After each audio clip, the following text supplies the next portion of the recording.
तेरी पत्नी निश्चित रूप से जीवित है भाई। तेरी पत्नी को या तो उस सेठ ने अपने घर में छुपा लिया है या फिर उस सेठ ने तेरी पत्नी को अपने किसी परिचित के यहाँ दूर किसी जगह पर भेज दिया है। अब तू ऐसा कर, यहाँ के राजा के पास चला जा और राजा के दरबार में जाकर प्रार्थना करना कि राजा साहब मेरी पत्नी को सेठ से दिलवा दो, क्योंकि इस नगर का जो राजा है वह बहुत ही बुद्धिमान व्यक्ति है। वह निश्चित ही तेरी पत्नी को उस सेठ पर जोर डालकर तुझे दिलवा देगा। उसके दरबार में ही तुम्हारा फैसला होगा। जब रघु ने साधु महात्मा की बातों को सुना तो रघु उस साधु महात्मा की बात मानकर राजा के दरबार में जाने के लिए चल दिया। रघु राजा के दरबार में पहुंच गया और राजा के दरबार में पहुंचकर राजा से गुहार लगाने लगा कि महाराज मेरी पत्नी को सेठ से मुझे दिलवा दीजिए। महाराज मैंने सेठ के कुछ धन उधार लिया था, बदले में अपनी पत्नी को सेठ के पास गिरवी रख कर गया था। जब मैं धन लेकर अपनी पत्नी को उस सेठ के पास लेने गया तो वह कह रहा है कि उसका देहांत हो गया है, वह झूठ बोल रहा है। रघु की प्रार्थना सुनकर राजा ने सेठ को दरबार में बुलाया और उससे कहा, सेठ क्या ये बात सच है कि यह किसान कुछ रुपयों के बदले में अपनी पत्नी को तुम पास गिरवी रख कर गया था? सेठ ने स्वीकार करते हुए कहा कि हाँ राजन किसान की यह बात बिल्कुल सच है। राजा ने फिर कहा, तुम इसकी पत्नी को क्यों नहीं लौटा रहे हो? राजा की बात सुनकर वह सेठ बोला, कैसे लौटा सकता हूँ महाराज, मैंने इस किसान को बता तो दिया कि आज से 3 महीने पहले इसकी पत्नी की मृत्यु हो चुकी है। महाराज अब मैं धर्मराज के पास जाकर तो इसकी पत्नी को वापस नहीं ला सकता। राजा ने पूछा, कोई गवाह तुम्हारे पास जो इस बात की पुष्टि कर दे कि इसकी पत्नी की मृत्यु हो चुकी है? तो सेठ बोला, जी महाराज इस बात की पुष्टि वह अच्छी तरह से कर देगा। जिसने इस व्यापारी की पत्नी का इलाज किया था वह 4 व्यक्ति भी इस बात की गवाही दे देंगे जो इसकी पत्नी को शमशान में जलाकर आए थे। उस सेठ ने यह बात इतने आत्मविश्वास के साथ कही कि राजा को भी उस पर भरोसा हो गया। तब राजा ने रघु से कहा, भाई अगर तुम्हारी पत्नी जीवित होती तो हम तुम्हें अवश्य दिलवा देते, अब तो हमारी भी मजबूरी है। इस प्रकार राजा ने रघु को समझा बुझाकर वापस भेज दिया। रघु फिर से साधु महात्मा के पास पहुंच गया और जो कुछ दरबार में राजा और सेठ ने कहा वह सारी बातें साधु महात्मा को बता दी। यह सब सुनकर उस ज्ञानी महात्मा ने कहा, मैंने राजा को इतना विवेकहीन नहीं समझा था, मुझे दुख है कि उसने तुम्हारे साथ कोई न्याय नहीं किया। उस राजा ने सेठ की बातों पर तो यकीन कर लिया और तुम्हें समझा बुझाकर मेरे पास वापस भेज दिया। अब तुम मेरी एक बात सुनो, तुम एक बार फिर से राजा के पास जाओ और उसे कहना कि सिर्फ 3 घंटे के लिए वह अपनी राजगद्दी पर मुझे बैठने का अधिकार दे दे, तब मैं राजा को बताऊंगा कि न्याय कैसे किया जाता है और न्याय किसे कहते हैं। रघु एक बार फिर से राजा के दरबार में पहुंचा और जैसा उस साधु महात्मा ने कहा था उसने राजा से कह दिया। राजा ने रघु की यह बात सुनी तो ये सुनकर राजा ने कहा, मुझे 3 घंटे के लिए राजगद्दी छोड़ने में कोई ऐतराज नहीं है। यदि ऐसा करने से तुम्हें न्याय मिल जाएगा तो मैं 3 घंटे के लिए उस साधु महात्मा के लिए अपनी राजगद्दी छोड़ दूंगा। तुम उन महात्मा को राज दरबार में ले आओ। रघु ने जब राजा के यह वचन सुने तो रघु साधु महात्मा के पास गया और उन साधु महात्मा को राज दरबार में ले आया। जब साधु महात्मा राज दरबार में पहुंच गए तो राजा ने अपनी राजगद्दी उन साधु महात्मा को सौंप दी। फिर राजगद्दी पर विराजमान होते ही साधु महात्मा के सामने उस सेठ को दरबार में प्रस्तुत किया और उसे कहा, सेठ जी आपने कहा कि इस किसान की पत्नी आपके पास रहते हुए 3 महीने पहले ही स्वर्ग से हार गई और आपका कहना है कि आपके पास इसकी पत्नी के मरने के गवाह भी मौजूद हैं। क्या मैं उन गवाहों से मिल सकता हूँ? फिर राजा बने साधु महात्मा के आदेश पर सेठ के पेश किए गए। सबसे पहले साधु ने उस वैद्य को बुलाया जिसने रघु की पत्नी का इलाज किया था। साधु ने वैद्य से पूछा, क्यों भाई आपने ही हरीश की पत्नी का इलाज किया था? वैद्य बोला, जी हुजूर मैंने ही रघु की पत्नी का इलाज किया था। वैद्य की बात सुनकर वह साधु बोला, अच्छा वैद्य जी मुझे ये बताओ कि तुम रघु की पत्नी का इलाज करने के लिए सेठ के घर जाते थे या फिर रघु की पत्नी इलाज करवाने के लिए तुम्हारे पास आती थी? राजा बने साधु महात्मा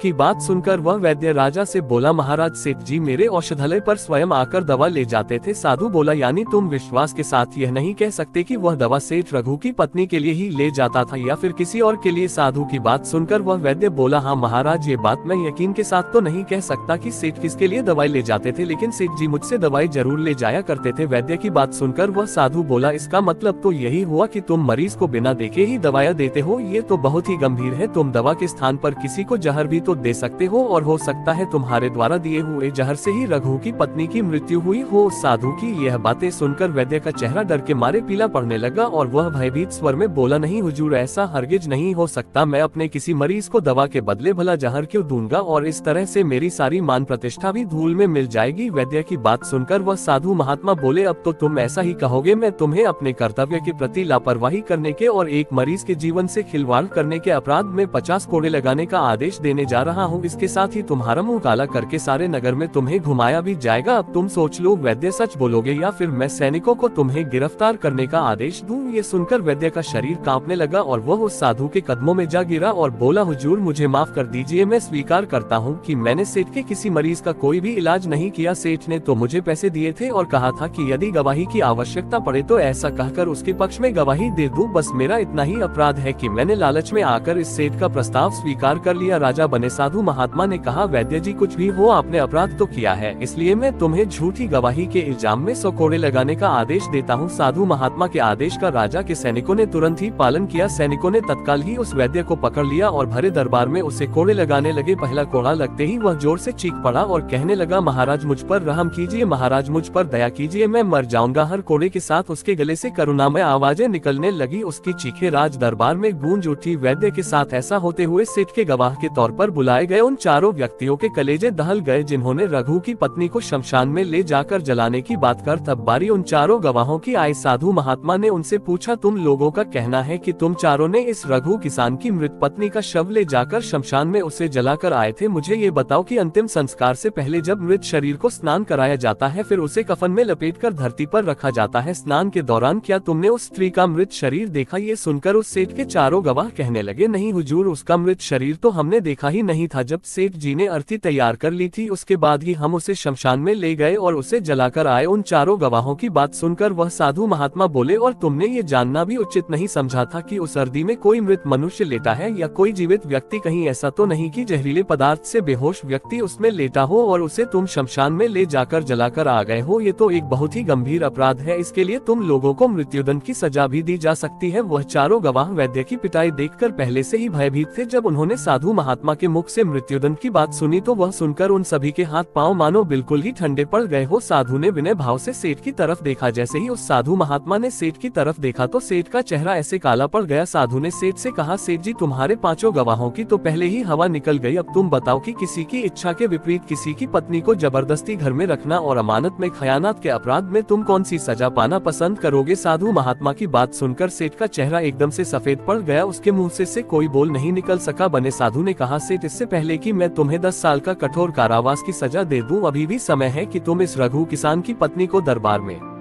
हाजिर कर दो। सजा के डर से सेठ ने तुरंत अपने सेवकों को अपने घर भेजा और सेवकों को घर भेजकर रघु की पत्नी को दरबार में प्रस्तुत कर दिया। साधु ने सेठ से लेकर रघु को उसकी पत्नी सौंप दी और सेठ को झूठी गवाही के अपराध में 5 महीने की कैद की सजा सुना दी। उन चारों गवाहों को भी कड़ी से कड़ी सजा दी गई जिन्होंने रघु की पत्नी का शव शमशान में ले जाने की झूठी गवाही दी थी। ये देखकर राजा आश्चर्यचकित रह गया और साधु के सामने हाथ जोड़कर बोला, महात्मा आप धन्य हैं, आपने मुझे सिखा दिया कि न्याय कैसे किया जाता है। राजा की बात सुनकर वह साधु महात्मा बोला, राजन मेरी 3 बातें सदैव याद रखना कि कभी भी इन 3 स्थानों पर अपनी पत्नी को अकेला नहीं छोड़ना चाहिए। अब हम आपको बताते हैं जिन स्थानों पर यदि कोई अपनी पत्नी को अकेला छोड़ता है तो उसे बहुत ही पश्चाताप करना पड़ता है। पहला स्थान है, अगर आपकी पत्नी को कोई बीमारी घेर ले और वह बीमार पड़ जाए तो ऐसी स्थिति में कभी भी उसको बीमारी में अकेला छोड़कर नहीं जाना चाहिए, क्योंकि जब कोई मनुष्य किसी स्त्री से विवाह करता है तो विवाह के समय वचन देता है कि मैं तेरे सुख दुख में और आजीवन तुम्हारे साथ रहूंगा। इसलिए बीमारी की हालत में उसके साथ सदैव बने रहिए और उसकी देखभाल करिए। जिस तरीके से पत्नी अपने पति की सेवा करती है उसी तरह से पति का भी कर्तव्य बनता है कि अपनी पत्नी की सेवा में हमेशा तत्पर रहे, यह आपका कर्तव्य है। दूसरा स्थान है, अगर आपकी पत्नी निर्दोष है और कोई उस पर झूठा लांछन लगाता है तो ऐसी स्थिति में सदैव तुम्हें उसके साथ खड़े रहना चाहिए, क्योंकि एक लड़की अपने माता पिता का घर इसी आंच में छोड़कर आती है कि पति मेरी भावना को समझेगा और हर स्थिति में मेरा साथ देगा। इसलिए दुनिया वाले उस पर कोई झूठा दोष लगा रहे हैं तो आपको अपनी अर्धांगिनी के साथ खड़े रहना चाहिए। ऐसे समय में उसको कभी भी अकेला नहीं छोड़ना चाहिए, या कभी कोई ऐसी स्थिति आए तो उस समय तुम्हें अपनी पत्नी को बोलना चाहिए कि तुम बिल्कुल भी चिंता मत करो, मैं तुम्हारे साथ खड़ा हूँ। तीसरा स्थान है, कभी भूलकर भी अपनी पत्नी को पराये पुरुषों के पास नहीं छोड़ना। किसी भी परिस्थिति में अपनी पत्नी को किसी अन्य पुरुष के साथ अकेला नहीं छोड़ना चाहिए, क्योंकि आज के समय में किसी का कुछ नहीं पता कौन कब और किसके साथ दगा कर दे। साधु महात्मा की बात सुनकर रघु और राजा को भी समझ आ गई। दोस्तों आपने आज के इस वीडियो से क्या सीखा वह मुझे आप कमेंट में बता सकते। इसी के साथ में उम्मीद है कि आपको आज की वीडियो पसंद आई होगी, तो इस वीडियो को उस इंसान को शेयर करें जिससे ये कहानी सुनने की जरूरत है। उसी के ठीक बाद चैनल को सब्सक्राइब करें। तो चलिए फिर मिलते हैं ऐसी एक और नई वीडियो में एक नए मैसेज के साथ। तब तक के लिए अपना ख्याल रखें। धन्यवाद और नमो। ऐसे ही और वीडियो देखने के लिए हमारे चैनल को सब्सक्राइब करें लाइक करके कमेंट में हर हर महादेव जरूर लिखें।